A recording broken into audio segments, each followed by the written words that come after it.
Sumatera Utara.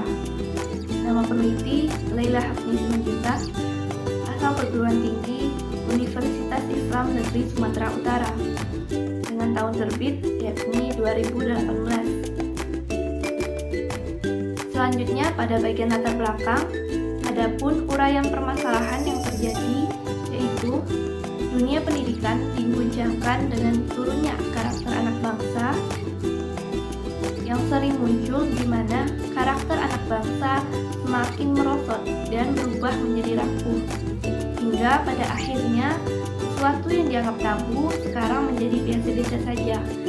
Hal ini berlawanan dengan tujuan pendidikan Islam, yaitu terbentuknya kepribadian muslim seutuhnya. Selanjutnya, alasan mendasar peneliti melakukan penelitian, yakni terdapat pada paragraf terakhir bagian latar belakang yang ditandai dengan kalimat, maka peneliti tertarik mengajukan skripsi yang berjudul Implementasi Pendidikan Karakter Berbasis Pesantren di Asrama Ma'had Al-Jami'ah Universitas Islam Negeri Sumatera Utara.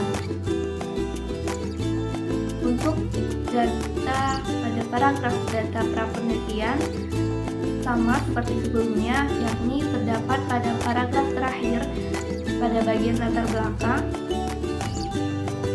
yaitu selanjutnya pertanyaan dan tujuan penelitian. Nah, adapun untuk banyaknya pertanyaan penelitian juga sudah mencakup setidaknya 3 rumusan pertanyaan yang cukup mewakili pertanyaan-pertanyaan lainnya. Nah, untuk pertanyaan penelitian dengan tujuan penelitian,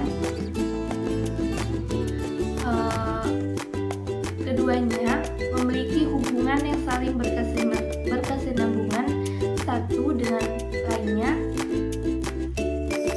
yang mana dalam tujuan tersebut menjadi arah dari sebuah penelitian dan merupakan perinciannya. Sehingga di sini juga jelas bahwa pertanyaan penelitian diungkapkan dengan kalimat pertanyaan, sedangkan tujuan penelitian diungkapkan dengan kalimat pernyataan, serta banyaknya sama dan seimbang.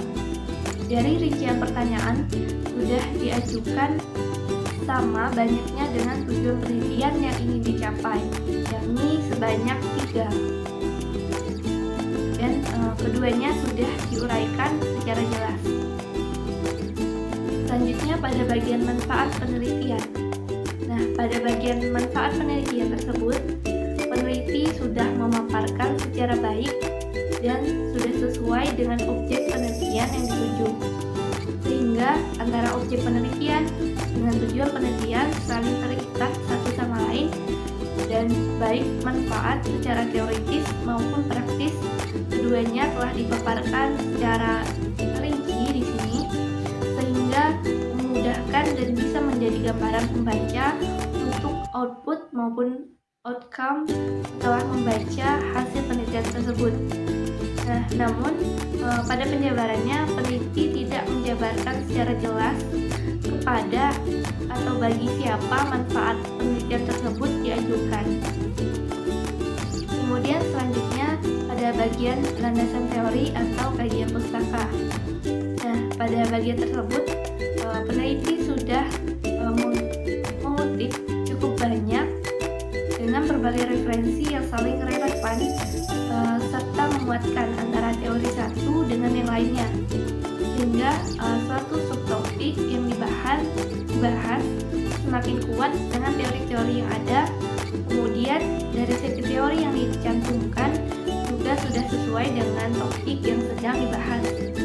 Namun dari banyaknya sumber yang dikutip, terdapat beberapa kutipan yang belum lengkap, seperti terdapat kekurangan tahun terbit, halaman yang dikutip, dan lain sebagainya.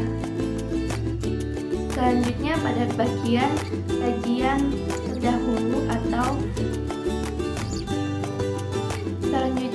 kajian penelitian terdahulu atau kajian penelitian relevan dari kedua skripsi terdahulu yang berjudul Implementasi Pendidikan Karakter Berbasis Pondok Pesantren dalam Pembelajaran PAI Maksum Raya oleh Purwanti tahun 2014 dan Ahmad Syarifuddin, yakni Implementasi Pendidikan Karakter di Pondok Pesantren Islam Terpadu Ihsanul Fikri tahun 2015. Dari kedua skripsi yang relevan tadi dapat disimpulkan bahwa terdapat persamaan juga perbedaan antara satu dan lainnya, yakni jika dibandingkan antara skripsi yang peneliti tuliskan dengan dua penelitian tersebut sama-sama membahas topik yang sama, yakni berkaitan dengan implementasi pendidikan karakter berbasis pesantren. Namun yang membedakannya adalah penelitian terletak pada tempat penelitiannya, yakni penelitian yang dilakukan peneliti dilakukan di asrama perguruan tinggi, dan penelitian relevan yang pertama dilakukan di sebuah sekolah, yakni dalam pelajaran PAI, dan untuk penelitian relevan kedua dilakukan dalam lingkup pondok pesantren.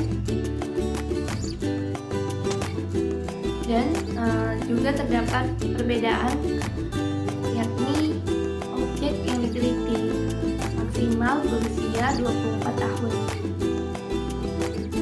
Adapun pada bab metode penelitian, bagian pendekatan dan jenis penelitian. Adapun pada bagian selanjutnya, waktu dan tempat penelitian. Pada skripsi ini, peneliti tidak mencantumkan tempat dan waktu penelitian pada bab 3 metode penelitian. Namun waktu dan tempat penelitian ini hanya terdapat pada lampiran dalam pengisian skripsi ini, yang seharusnya dalam sebuah penelitian pada penulisan skripsi memaparkan sejarah jelas tempat dan waktu penelitian pada bagian bab metode penelitian. Kemudian pada bagian sumber data penelitian. Adapun narasumber pada penelitian ini yaitu yang pertama Dr. Haji Al-Rashid MA selaku Mudir Ma'had Al-Jami'ah, kemudian pengurus Ma'had Al-Jami'ah yakni Isyhad Naziyah. Kemudian peneliti juga menetapkan narasumber dari kalangan mahasiswa, yakni Aisyah Siti Zahra Maudiah Indra Nur Sakinah, yang mana keempat narasumber tersebut dari jurusan yang berbeda-beda. Kemudian sumber data yang dimanfaatkan dalam penelitian ini yaitu data primer berupa informasi dari Mudir Ma'had Al-Jami'ah, informasi dari riayah, informasi dari mahasiswa dan tempat serta peristiwa berlangsungnya aktivitas mahasiswa. Nah, kemudian adapun untuk data sekunder dalam penelitian ini yaitu berupa pencarian data yang bersumber dari mahasiswa, pengurus serta mudir di Ma'had Al-Jami'ah UIN Sumatera Utara. Kemudian pada bagian teknik dan instrumen pengumpulan data yaitu selanjutnya pada bagian teknik analisis data. Nah, adapun teknik analisis data yang digunakan yakni terdiri atas reduksi data, pengujian data, dan kesimpulan. Pada reduksi data diartikan sebagai proses pemilihan, pemusatan perhatian pada penyederhanaan, mengabstrakkan dan transformasi data kasar yang muncul dari catatan-catatan tertulis di lapangan. Kemudian pada penyajian data yakni sebagai kumpulan informasi tersusun yang kemudian memberi kemungkinan adanya penarikan kesimpulan dan pengambilan tindakan.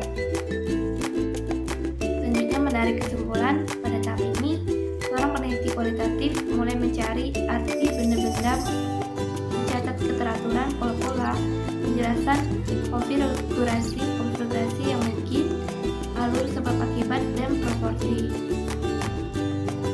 Selanjutnya pada teknik pemeriksaan keabsahan data. Nah, pada bagian ini peneliti tidak memaparkan secara jelas dan rinci atas teknik pemeriksaan keabsahan data yang digunakan.